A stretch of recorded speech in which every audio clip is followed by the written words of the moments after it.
ரக்ஷனா அப்படின்னா கற்பனை, கிரியேட்டிவிட்டி அப்படின்னு வச்சுக்கலாம். இந்த படத்தை மோகன் அப்படிங்கிறவர் டைரக்ட் பண்ணியிருக்காரு. ஸ்ரீவித்யா அருமையாக நடிச்சிருக்காங்க. வாங்க கதைக்குள்ளே போகலாம்.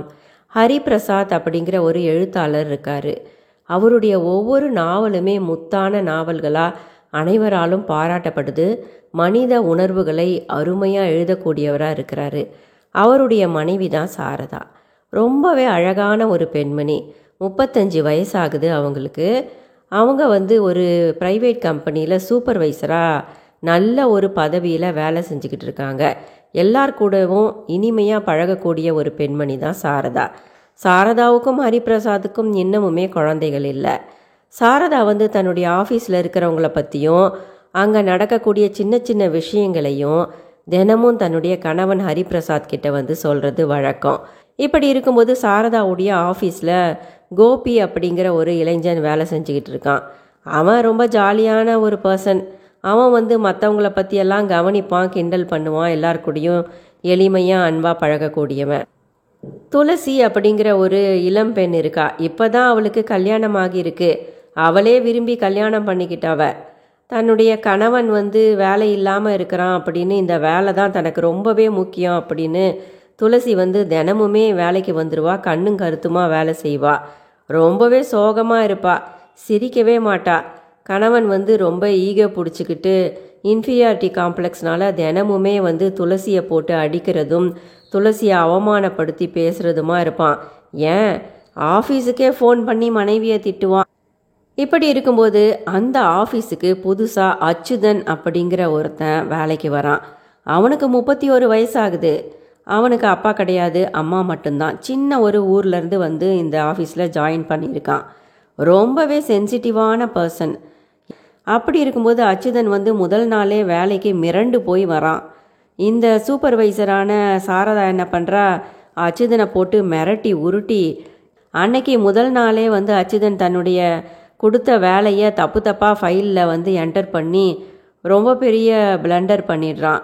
சாரதாவுக்கு கோபம் அந்த அச்சுதனை போட்டு நல்லா திட்டுறாங்க முதல் நாளே. வேற வழி இல்லாமல் அவன் கடைசியில் அழுதுடுறான். அதை பார்த்த உடனே சாரதாவுக்கு என்ன பண்ணுறதுன்னு தெரியல.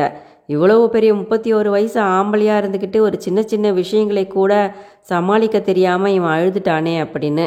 அடுத்த நாளில் அச்சுதன் அவனுக்கு கொடுத்த மிகவுமே கஷ்டமான வேலையையே எளிமையாக ரொம்பவே சீக்கிரமாக செஞ்சு முடித்து சாரதா கிட்டே எடுத்துக்கிட்டு போகிறான்.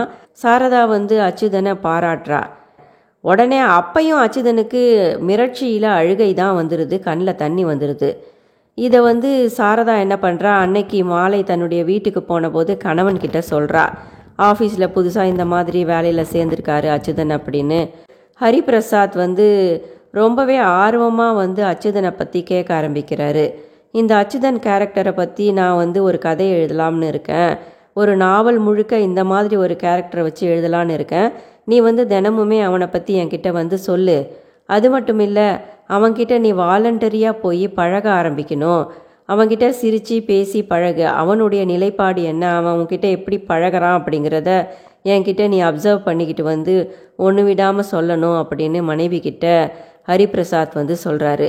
சாரதா அதை விளையாட்டாக எடுத்துக்கிட்டா, அதனுடைய சீரியஸ்னஸ் தெரியாமல்.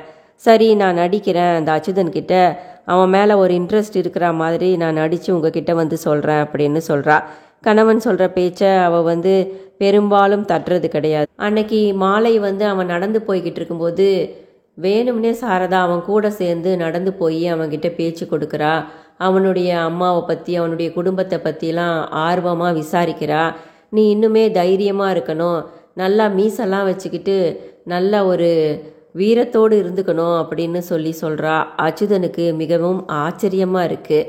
சாரதா பேச பேச அப்படியே அவன் மெய்மறந்து போகிறான். அவளுடைய பேச்சில் அவன் உருகியே போகிறான். நம்ம மேலே இவ்வளவு அன்பாக இருக்கிறா, நம்ம மேலே அக்கறையாக இருக்கா அப்படின்னு. முதல் நாளிலேயே அச்சுதன் சாரதாவின் அழகில் விழுந்துட்டான் அப்படின்னு தான் சொல்லணும். சாரதா அதற்கேற்றாற் போல், வாங்கலை நம்ம போய் ஹோட்டலில் ஒரு காஃபி சாப்பிட்லாம், இன்றைக்கி உங்களுக்கு பர்த்டே வாச்சே, நான் ட்ரீட் கொடுக்குறேன் அப்படின்னு அச்சுதனை சாரதா அழைச்சிக்கிட்டு போகிறா.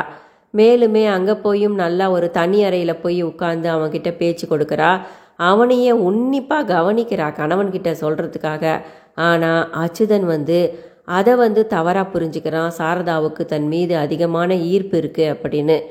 நாள்பட சில மாதங்களாக அச்சுதன் கிட்ட சாரதா தொடர்ந்து பழகிக்கிட்டே இருக்கா, பேச்சு கொடுத்துக்கிட்டே இருக்கா. வழியை வந்து அச்சுதனுக்கு ரொம்பவே கிளுகிளுப்பாக வந்து வானத்தில் பறக்கிற மாதிரி இருக்குது. இப்படி ஒரு அழகான பொண்ணு தான் கிட்ட வந்து பேசுறது அவனுக்கு எதிர்பார்க்காத ஒரு விஷயம். தனக்கு ஒரு மிகப்பெரிய லாட்ரி அடித்தது போல் தினமுமே ஒவ்வொரு நாளும் இன்ட்ரெஸ்டோடு வேலைக்கு வர ஆரம்பிக்கிறான் அச்சுதன். தினமும் சாரதா வந்து தான் கிட்ட பேசுகிறத அச்சுதன் வந்து தன்னுடைய ரூம்மேட்டான சக ஊழியரான கோபி கிட்ட சொல்லுவான். கோபி வந்து சொல்கிறான், அப்படின்னா அந்த மேடம் சாரதாக்கு உன் மேலே ஆசை இருக்குது, காதலும் இருக்குது அப்படின்னு நான் நினைக்கிறேன். இதை நீ விட்டுடக்கூடாது. உன்கிட்ட கிடச்சதை நீ வந்து அப்படியே அபகரித்து பெற்றுக்கணும், அபகரித்து உன்கிட்ட வச்சுக்கணும் நீயே அப்படின்னு கோபியும் சொல்லி கொடுக்குறான். கொஞ்சம் கொஞ்சமாக அச்சுதன் சாரதாவுடைய பேச்சில் அப்படியே மயங்கி அவளுக்காக உயிரையே கொடுக்குற அளவுக்கு இறங்கி வந்துட்டான்.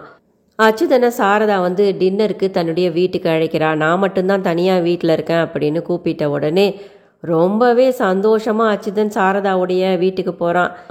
அன்னைக்கு இரவு அங்கே சாரதா அச்சுதனுக்கு நல்ல தடபுடலாக நான்வெஜ் உணவு போடுறா. அவள் வேணும்னே என்ன பண்ணுறா, அச்சுதனுடைய சட்டையில் அந்த மீன் குழம்ப கொஞ்சம் ஊற்றிடுறா. அப்போ அச்சுதன் வந்து ஐயோ என்ன பண்ணுறது அப்படின்னு சொல்லும்போது சட்டையை கழட்டி கொடுங்க அப்படின்னு சாரதா அந்த சட்டையை கழட்டி வாங்கிக்கிட்டு போய் நான் அதை அலசி போட்டுட்டு வரேன், நீங்கள் சாப்பிட்டுக்கிட்டுருங்க அப்படின்னு சொல்கிறா. அவன் சாப்பிட்டு முடிச்சிட்ட உடனே சாரதா சொல்கிறா, சட்டை காயட்டும், நீங்கள் போய் இந்த ரூமில் எனக்காக வெயிட் பண்ணிக்கிட்டு இருங்க, நான் வந்து சாப்பிட்டுட்டு எல்லாத்தையும் எடுத்து வச்சுட்டு வரேன், கொஞ்ச நேரம் பேசுவோம் அப்படின்னு சொல்கிறா. அந்த தனியான அறைக்குள்ளே அச்சுதன் போய் உட்காந்துருக்கான். அது படுக்கை அறை. மிக ஒரு ரம்யமான ஒரு படுக்கை அறையாக இருந்தது. அழகான அந்த ஒரு பெட்டை பார்த்த உடனே அச்சுதனுடைய கனவு வந்து சாரதாவுடன் அவன் வந்து ரொம்பவே இன்டிமசியோட ரொம்பவே நெருக்கமாக இருக்கிற மாதிரி கனவுகள் வர ஆரம்பிக்குது. அப்படியே லயிச்சு போயிருக்கிறான் அச்சுதன். அவனுடைய கனவு நினைவாகும் அப்படின்னு அவன் காத்துக்கிட்டு இருக்கான். சாரதாவுக்கு தன் மீது விருப்பம் இருக்குது, காதல் இருக்குது அப்படின்னு இத்தனை மாதங்களில் அவன் கணிச்சு வச்சுருந்தான். ஆனால் சாரதா வந்து தன்னுடைய கணவன் ஹரிபிரசாத்தோடு அந்த அறைக்கு வரா. வந்து இவர் தான் என்னுடைய கணவர், இவரை உங்களுக்கு நான் வந்து அறிமுகப்படுத்துகிறேன் அப்படின்னு அறிமுகப்படுத்தும் போது அச்சுதனுக்கு அப்படியே கண்களே இருண்டு போயிடுச்சு. குற்ற உணர்வு, பயம் எல்லாமே கலந்து அந்த முகமே செத்து போயிடுச்சு. இவ்வளவு பெரிய தப்பு செஞ்சிட்டமே, நான் தப்பு பண்ணிட்டேனா, இல்லை வந்து சாரதா வந்து எதுக்காக இப்படி என்கிட்ட வலியை வந்து இத்தனை மாதங்கள் பழகுனாங்க, ஏமாத்தினாங்களா அப்படின்னு ஏமாற்றப்பட்ட நிலையில் அச்சுதன் எதுவுமே சொல்லாமல் அந்த வீட்டை விட்டு தன்னுடைய அறைக்கு வந்து படுத்தவன் எந்தவித வேலையும் செய்யாமல் சாப்பிடாமல் அப்படியே படுத்திருக்கான். அடுத்த நாளும் வேலைக்கு வரலை. அடுத்தடுத்த நாளுமே அச்சுதன் அங்கே வேலைக்கு வரவே இல்லை. தன்னுடைய அறையிலேயே முடங்கி போய் கிடக்கிறான். உடல் நலம் இல்லாமல் இருக்குதான் அச்சுதன். கோபி கிட்ட சாரதா விசாரிக்கிறா. கோபி வந்து சொல்கிறான், என்னன்னு தெரியல, அச்சுதன் வந்து யார்கிட்டையும் பேசாமல் அப்படியே படுத்தே இருக்கான், உடம்பும் கொஞ்சம் சரியில்லை அவனுக்கு அப்படின்னு கோபி வந்து சாரதா கிட்ட சொல்கிறான். சாரதாவுக்கு இப்போ குற்ற உணர்வாக இருக்குது.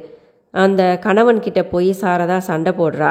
உங்களால் தான் நான் வந்து பைத்தியக்காரத்தனமாக நீங்கள் சொன்ன பேச்சை கேட்டுக்கிட்டு ரொம்பவே பயந்த சுபாவமுடைய அச்சுதன் கிட்ட நடிச்சிட்டேன்.